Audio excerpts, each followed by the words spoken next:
when I was growing up, when I was your age, I absolutely adored films. I love movies.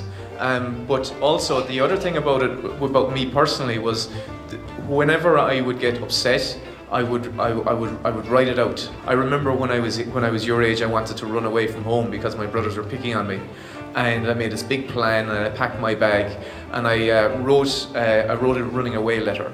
And once I had written that letter, I didn't feel bad anymore. I had gotten the upset left me. This is an ancient shell that my mother gave me a long time ago. Hold it to your ear and listen carefully. You will hear the song of the sea.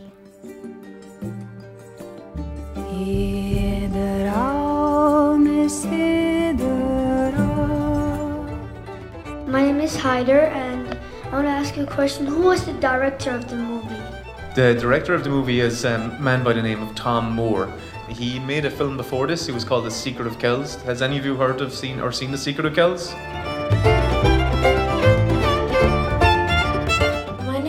My question was, out of all the stories you could have chosen, what was the thing that made you like the story? One of my favorite films is a film called My Neighbor Totoro, and when Tom Moore and those guys got in touch with me, I looked at the trailer for The Secret of Kells and I said, oh, you make films like Miyazaki and Studio Ghibli.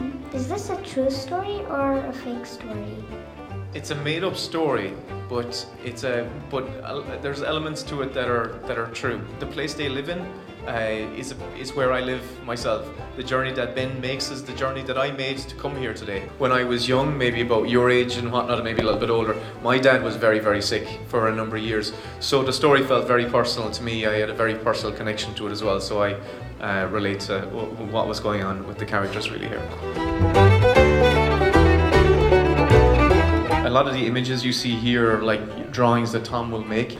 And for instance, if you remember the character, the hairy man character, the great Shanaki, I remember the day we were discovering that character, and we were talking about and saying, yeah, he's got all these long hairs, and the entire time that we were discovering the character, Tom was drawing.